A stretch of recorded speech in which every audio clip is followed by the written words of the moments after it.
Hi, Miss Hanis. Today we will be sharing about our group report, which the assignment tool. On the topic we have chosen is the spread of false information on social media and its impact on decision making. So this is our group member. And firstly, I would like to invite Junhang start with the introduction. Now, I would like to introduce the false information on social media and its impact on on decision making. First of all, social media become more and more convenient, and more and more people like to use it. But many problems has been exposed in this process, such as false information. Uh, in recent years, more and more false information has been affecting our decision, and according to the resource, the separate of false information is 5 times faster than that of true information. So, for example, in the 2016 American presidential election and the 2020 COVID-19 pandemic, many people have panic because of false information affecting government decision making. Therefore, this article will analyze the separate of false information, explain its impact, and discuss effective way. That's one.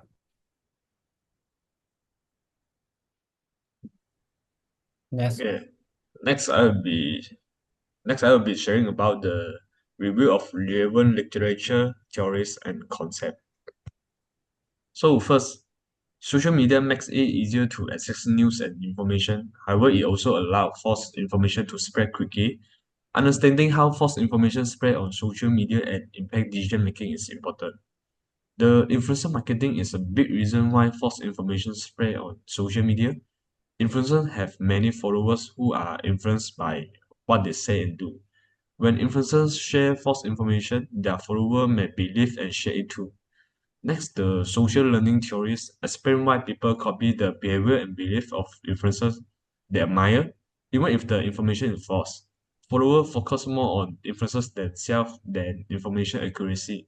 They just blindly learn and imitate content spread by their idol without thinking about the accuracy of the information. Besides the social media, algorithms also contribute by trapping people in an echo chamber where users only see information that match their existing belief through personalized content recommendation. This homogeneous information environment coupled with confirmation bias makes people resistant to different perspectives and more likely to accept and share false information they are confirmed what they already think. In addition, the visual nature of social media with image and video also help false information spread faster. Visual content is, more compelling, memorable, and shareable than text. False information often has an emotional impact, evoking strong feeling like fear or disgust. This emotional reaction makes people more likely to share it rapidly. Finally, the division of innovation theory show how false information gradually spread through a social network. Influencer introduce it first, then their choose follower adopt it until it become widespread. Understanding this factor can help developer better strategies to limit the spread of misinformation on social media and help people make informed choice. Next, I will pass it to Ronald.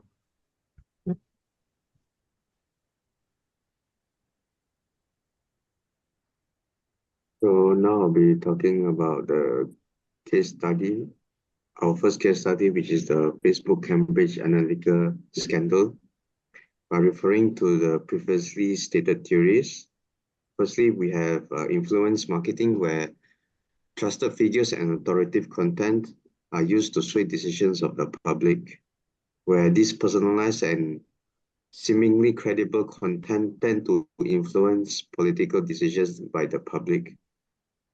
Secondly, we have the social learning theory, where users are influenced by the observing their peers' engagement with political content. This observational learning further reinforces their beliefs and behaviors. Thirdly, we have echo chamber and confirmation bias, where users are exposed to content where they are reinforcing their current views. This actually creates a feedback loop where false information is continuously being reinforced within their minds.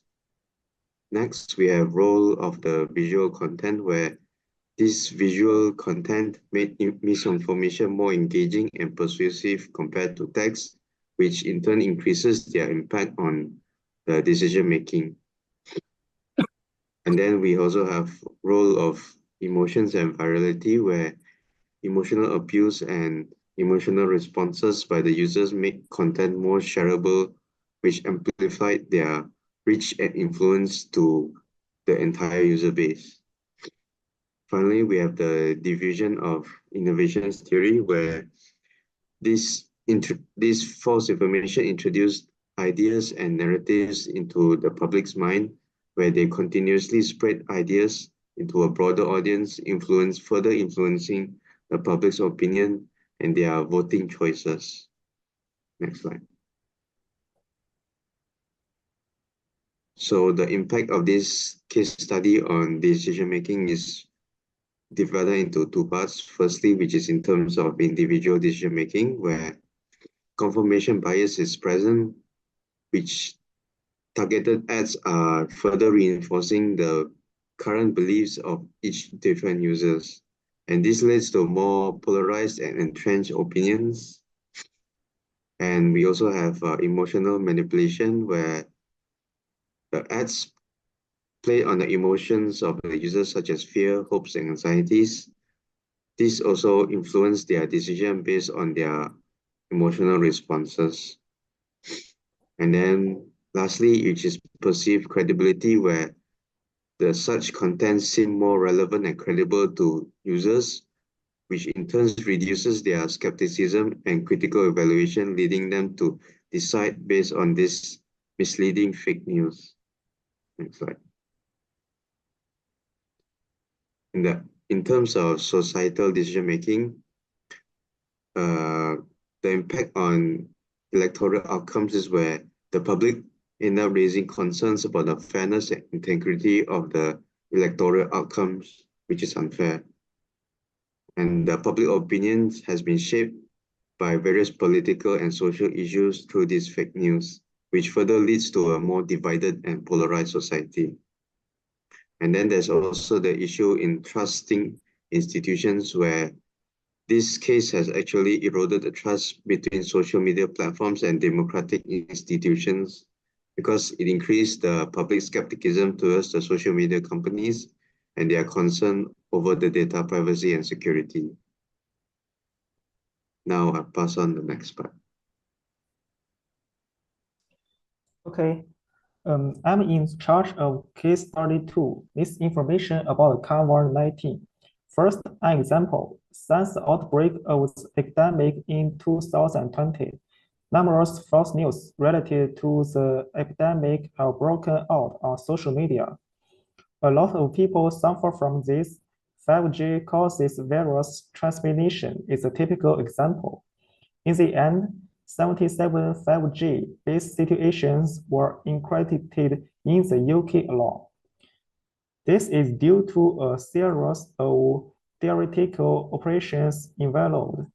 Next, 4 theoretical methods of fake news dissemination affecting human cognition are introduced, respectively.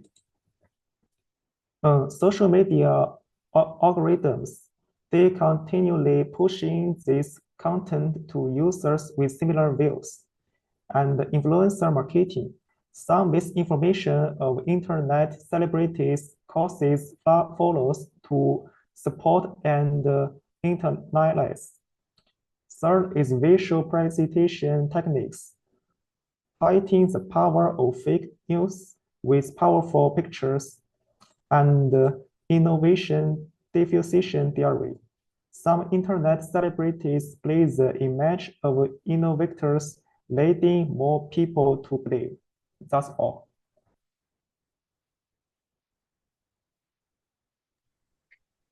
For the conclusion, the rapid increase of false information on social media has been significant and far-reaching consequences for decision-making processes. The ease with misinformation can spread on these platforms, combined with the often limited digital literacy of users, results in a landscape where false narratives can thrive and influence the public opinion. This misinformation can affect decisions at individual, community, and the social levels, leading to misinformed choices in areas such as health, politics, and personal safety. So, to implement situations like establishing and reinforcing clear guidelines and public awareness campaigns to build a safer and better informed online community, cooperation across technology, policy, and education. Thank you, Miss.